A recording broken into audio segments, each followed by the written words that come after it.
कल भारतीय arm forces की जो स्ट्राइक थी, ऑपरेशन सिंदूर था, उसको समझने की कोशिश करते हैं। बाजार कैसे बहुत बड़ा सरोकार है पूरे देश का, हमारे मनोबल का बहुत बड़ा सरोकार है। इससे थोड़ा समझने की कोशिश करते हैं अब इसके आफ्टर इफेक्ट्स और सीक्वेंस ऑफ इवेंट्स। और इसे समझाने के लिए हमारे साथ एक खास शख्सियत general Bikram Singh, former chief of army staff, जुड़ चुके हैं। सर नमस्कार, करके में स्वागत है। और हमेशा से नमस्कार और हमें जय अपने हिंद। आर्म फोर्सेस पे गर्व रहा है सर, और आज वाकई गौरवान्वित है आज पूरा भारत। अपनी आर्म फोर्सेस पे हमें बड़ा फक्र है सर। सर मैं जानना चाहूँगा कि ये जो कल रात की स्ट्राइक हुई, ऑपरेशन सिंदूर, कितना नफा तुला, कितना संतुलित ये स्ट्राइक था, इस पर आपकी पहली प्रतिक्रिया जानना चाहूँगा सर मैं। देखिए, सबसे पहले आपको जय हिंद और आपके तमाम व्यूअर्स जो हैं उनको मेरी तरफ से जय हिंद। मेरा भारत महान। जो कल जो रात को स्ट्राइक की गई है, बड़ी नापतोल एक स्ट्राइक थी, बड़ी कैलकुलेटेड स्ट्राइक थी। देखिए, जंगे मैदान के अंदर जब भी फोर्स का इस्तेमाल किया जाता है तो चंद एक चीजें हैं जिनको मद्देनजर रखा जाता है। इसके अंदर एक तो है कि चांसेस ऑफ सक्सेस, कि वो सक्सेस होगी कि नहीं होगी। दूसरा होता है कि उसकी प्रोपोर्शनैलिटी, कि जो जिसको हम एक अगर मक्खी को मारना है तो हथौड़ी की जरूरत नहीं है, मतलब मोटे तौर पे अगर मैं आपको समझाऊं तो।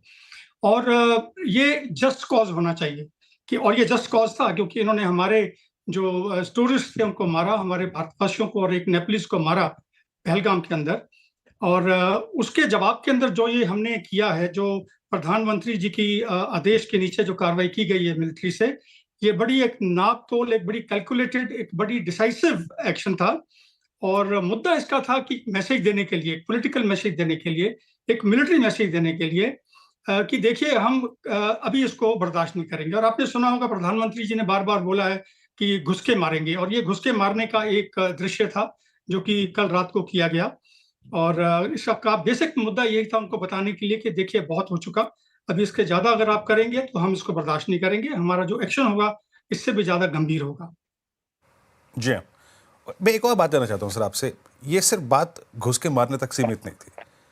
किसी भी उग्रवादी या फिर आतंकी घटना के बाद आपको स्ट्राइक करना पड़ता है, लेकिन इस स्ट्राइक को आप कैसे देखते हैं? ये एक मल्टी डायमेंशनल स्ट्राइक था। आपने उनको डिप्लोमेटिकली स्ट्राइक किया, आपने उनको इकोनॉमिकली स्ट्राइक किया, एंड फाइनली आर्म फोर्सेस का स्ट्राइक।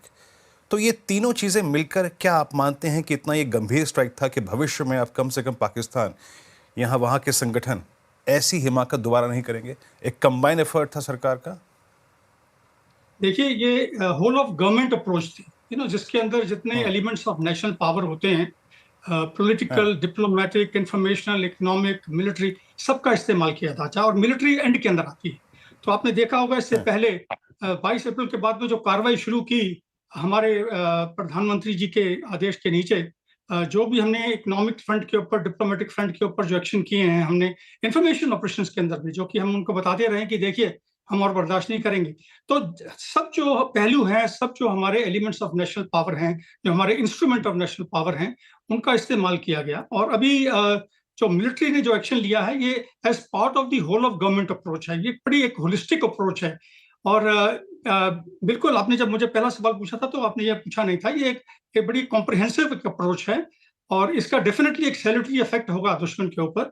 पर कितनी देर के लिए ये हमें देखना पड़ेगा। हमने कहा जरूर है कि ये एक नॉन एस्केलेटरी, हमने एक फोर्स का इस्तेमाल किया है, जिसके तहत हमने प्रोपोर्शनल फोर्स का इस्तेमाल किया है। लेकिन हमें अपनी गार्ड को ऊपर रखना पड़ेगा, क्योंकि दुश्मन जो है उसको कभी भी लाइटली नहीं लेना चाहिए। और यकीनन पाकिस्तान कुछ हद तक वॉर करेगा। ऑलरेडी लाइन ऑफ कंट्रोल के ऊपर फायरिंग चल रही है, आर्टिलरी फायरिंग चल रही है, मोटर फायरिंग चल रही है, स्मॉल आर्म्स फायर कर रहे हैं। और शायद घुसपैठिए के भी इनकी वो अंदर आने की कोशिश करेंगे, इनके घुसपैठिए। और थोड़ा और जो हमारे जो इंसरेक्शनिस्ट, जो कैनेटिक, जो जो जो एसिमेट्रिक ऑपरेशन जो होते हैं दुश्मन के, उनको ऊपर करने की कोशिश करेगा। लेकिन हमारी जो अप्रोच रही है, एक बड़ी holistic all of government approach रही है। बिल्कुल। जी, विक्रम जी, श्रेया बात कर रही हूँ। जय हिंद, जय भारत सर। सबसे पहला सवाल मेरा ये होगा सर, भारत ने जिस तरीके से कार्रवाई की पाकिस्तान के खिलाफ, मसूद अजहर कुख्यात आतंकवादी, इसके परिवार को ज्यादा नुकसान पहुंचता हुआ नजर आया सर। ये आतंकवाद के खिलाफ भारत की कितनी बड़ी जीत है? देखिए, हमने जो उनके 9 जो ट्रेनिंग कैंप्स थे, जो उनके हेडक्वार्टर्स थे, जैसे भावलपुर के अंदर जैश ए मोहम्मद का हेडक्वार्टर है, मुरीद के अंदर लश्कर ए तोयबा का हेडक्वार्टर्स है। बाकी जो हेडक्वार्टर्स जो हैं ट्रेनिंग सेंटर्स जहाँ पे इनको ट्रेनिंग दी जाती है, उनको भी बर्बाद किया गया है। देखिए, लेकिन एक बात याद रखनी पड़ेगी, ये एक एसिमेट्रिक वॉरफेयर है अभी। हम अभी कन्वेंशनल वॉर फाइटिंग के अंदर नहीं गए हैं।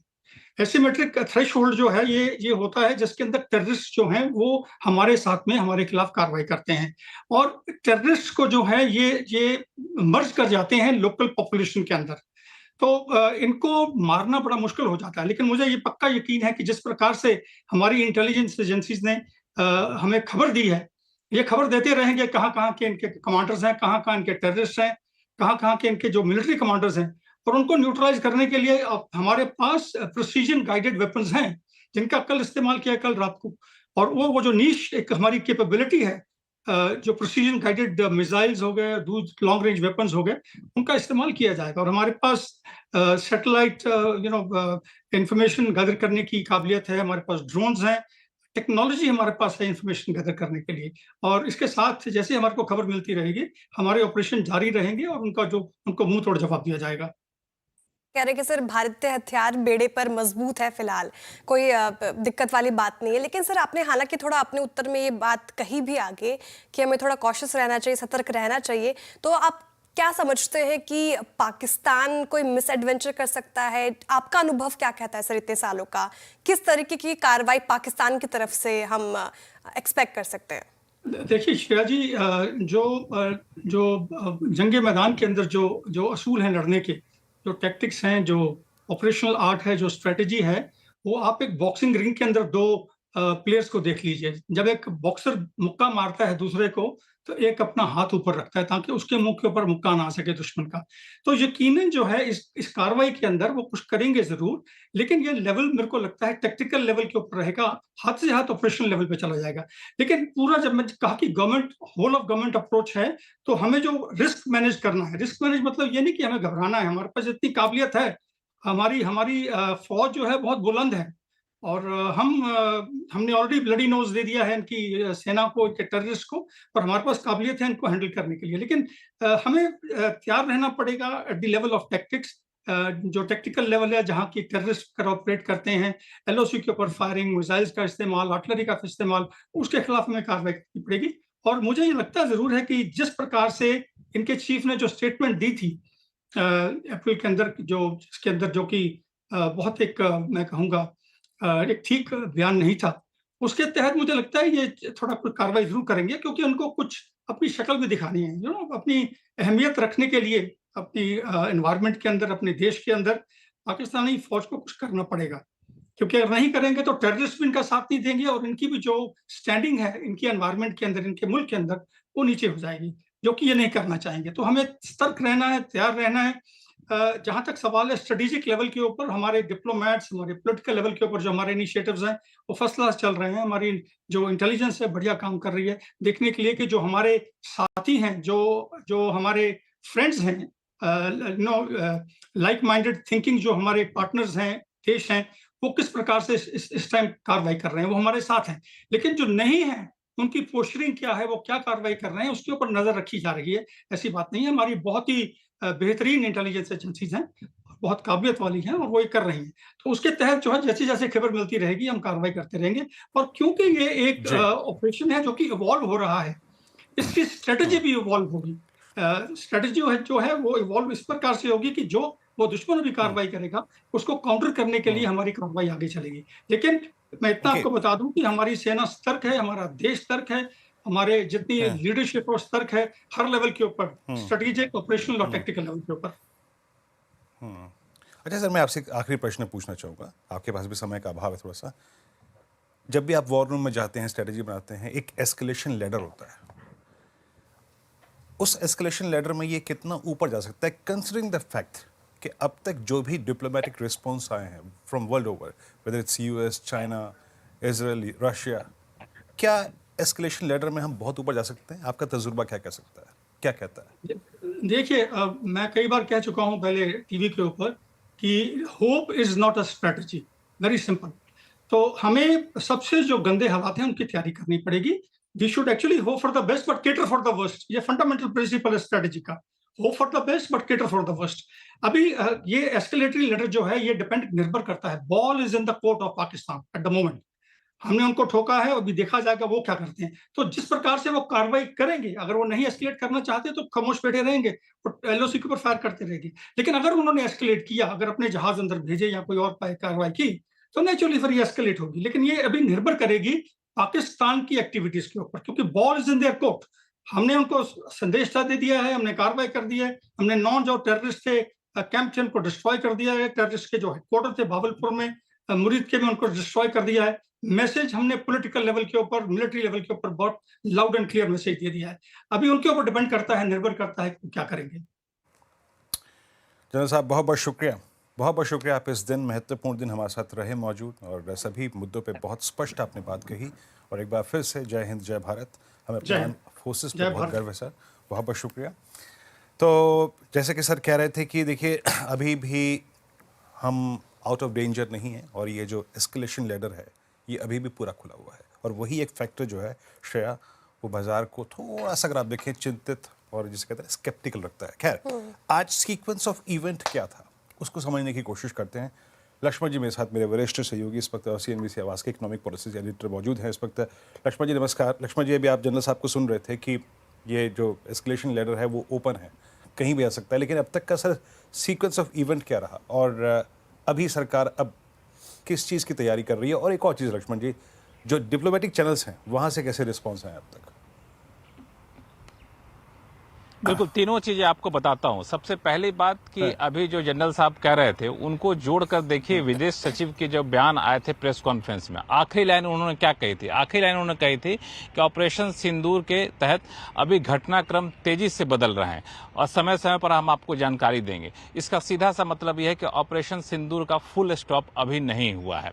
भारत को पता है कि जिस तरीके से घर में घुसकर पाकिस्तान को मारा गया है, जाहिर तौर पर पाकिस्तान कोई जरूरत कर सकता है, उसके लिए तमाम तैयारियां की जा रही है। और तैयारियों के लिए मैं जहां पे खड़ा हूं, ये जगह को ध्यान रखिए, ये है रायसीना हिल्स। ये रायसीना हिल्स जो है, ये देखिए, ये सबसे पहले आप देख रहे हो, ये है रक्षा मंत्रालय।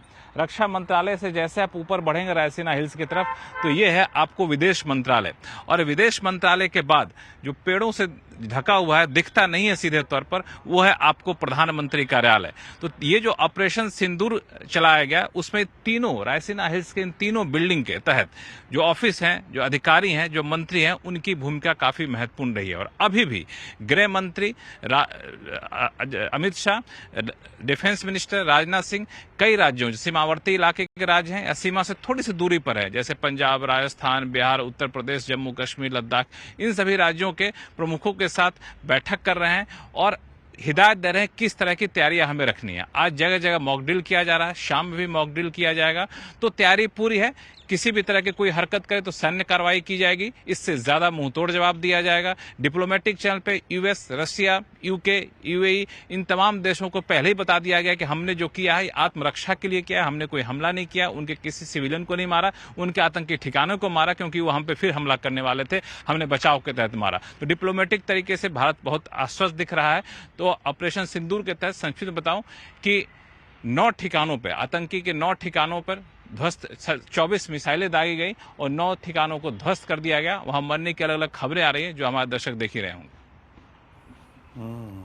अच्छा लक्ष्मण जी, अभी तक वर्ल्ड मीडिया ने, उस पर भी आप नजर रखते होंगे, कैसे लिया इस स्ट्राइक को? क्योंकि बात यही थी कि हमारी सेनाओं का एक गौरवशाली इतिहास रहा है, हमने कभी भी शांति काल में और युद्ध काल में भी कभी किसी देश के नागरिक को नहीं छुआ।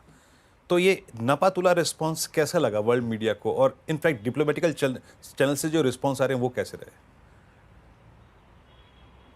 देखिए, दोनों चीजें वर्ल्ड मीडिया को बताऊं तो 2 हिस्से में बांट के देखूं। मैं सोच रहा था कि पाकिस्तान की मीडिया को नहीं देखूंगा, वो तो एक तरफा दिखा रहा होगा, लेकिन सबसे आश्चर्य की बात यह है कि पाकिस्तान की मीडिया ने भी इस बात को स्वीकारा कि उनके यहाँ हमले हुए, उनके यहाँ लोगों की मौतें हुई हैं और वहां पे कई सारे ऐसे विजुअल दिखाए गए, वहां के लोग खुद विजुअल बना बना के भेज रहे थे। तो वहां भी लोगों ने इस बात को स्वीकारा, आधिकारिक तौर पर बयान दिया है कि हमारे यहाँ कितने लोगों की मौत हुई है, किन किन ठिकानों पर हमला किया गया। हालांकि जाहिर तौर पर जितनी होती है ऐसे मामले में जो इस देश पे हमला होता है वो संख्या को कम करके दिखाता है, वही कम करके दिखाया गया। लेकिन पाकिस्तान के अलावा जो दूसरे मीडिया थे, चाहे आप CNN की बात करें, दूसरे विदेशी मीडिया की बात करें, BBC की बात करें, तो सब ने इस बात को पहले दिखाया कि ये जो कार्रवाई की गई वो पहलगाम हमले के बाद की गई कार्रवाई है, पहलगाम हमले के जवाब में की गई कार्रवाई है। किसी सिविलियन को इससे नुकसान नहीं हुआ, आतंकी ठिकाने थे उसको मार गिराया गया है। खासतौर से जो वहां के आतंकवादी लोग थे उनके जो बयान आए कि हमारे परिवार के 10 लोग मारे गए, 14 लोग मारे गए, इन बयानों को दिखाया गया, जो साफ तौर से दर्शाता है कि इंटरनेशनल मीडिया भी समझती है कि चीजें जो है जैसे पाकिस्तान परोसने की कोशिश कर रहा था वैसा नहीं है, चीजें वाकई एक सीमा से ऊपर जा चुका था, पानी सर से ऊपर बह रहा था, इसीलिए कार्रवाई करने की नौबत आई है।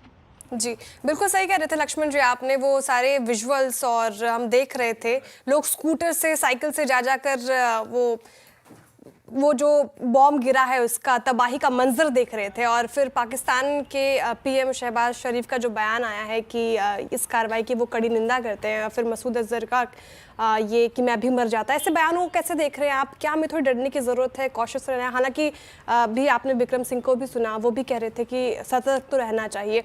आपकी इन्फॉर्मेशन क्या कहती है, पाकिस्तान कैसे रिटेलिएट कर सकता है? देखिए, 3 चीजें काफी महत्वपूर्ण हैं। इतने बड़ा हमला हुआ है तो जाहिर तौर पे पाकिस्तान की सरकार है, उसके ऊपर भी एक दबाव होगा लोगों का, उनको अपना चेहरा छुपाने के लिए कुछ न कुछ तो करना पड़ेगा। भले ही खाली मैदान में बम क्यों न गिरा दे, मिसाइल क्यों न दाग दे, कुछ न कुछ ने अपना चेहरा दिखाने के लिए करना है। तो ये एक कार्रवाई हो सकती है जिसके लिए भारत बिल्कुल तैयार है। सीमा से दूर सभी जगह चौकस कर दिए गए हैं, सभी अलर्ट पर हैं। दूसरी चीज कि इसको अलग करके देखें जो आतंकी घटनाओं को लेकर के, तो जिस तरीके से आतंकी ठिकानों को नेस्तनाबूद किया गया, तो थोड़े बहुत छिटपुट घटनाओं देने का अंजाम आतंकवादी जरूर करेंगे। यही वजह कि गृह मंत्री सारे राज्यों के मुख्य सचिवों के साथ बैठक कर रहे हैं, हालात की समीक्षा कर रहे हैं कि कोई भी ऐसी कोई संदेहास्पद स्थिति दिखे तो तुरंत उस पर काबू पाया जा सके। और तीसरी बात, पाकिस्तान कोशिश कर रहा है कि दुनिया भर के बाकी देशों के पास जाकर के वो अपने डिप्लोमेटिक तरीके से भारत पर दबाव बनाने की कोशिश करे। चीन के जो राजदूत पाकिस्तान में, उनके साथ बैठक भी हुई है, लेकिन बहुत ज्यादा यहाँ पे सफलता पाकिस्तान को मिलती दिख नहीं रही है, क्योंकि जो अंतर्राष्ट्रीय स्तर पर जो नेता है, डिप्लोमेट है, वो बहुत खुल करके पाकिस्तान के साथ नहीं आ रहे हैं। इस हमले के बाद इतना जरूर कह रहे हैं कि आप लोग थोड़ा सा संयम बरतिए, अब इसको अगले लेवल पे मत ले जाइए। शुक्रिया लक्ष्मण जी इस पूरी बातचीत के लिए, और हर आई थिंक इस एंगल से इस आई थिंक बात को समेटने के लिए, चाहे वो डिप्लोमेटिक चैनल से क्या रिस्पॉन्स आया, क्या पाकिस्तान का रिस्पॉन्स हो सकता है, वर्ल्ड मीडिया, सब कुछ और सीक्वेंस ऑफ इवेंट। बहुत बहुत शुक्रिया लक्ष्मण जी।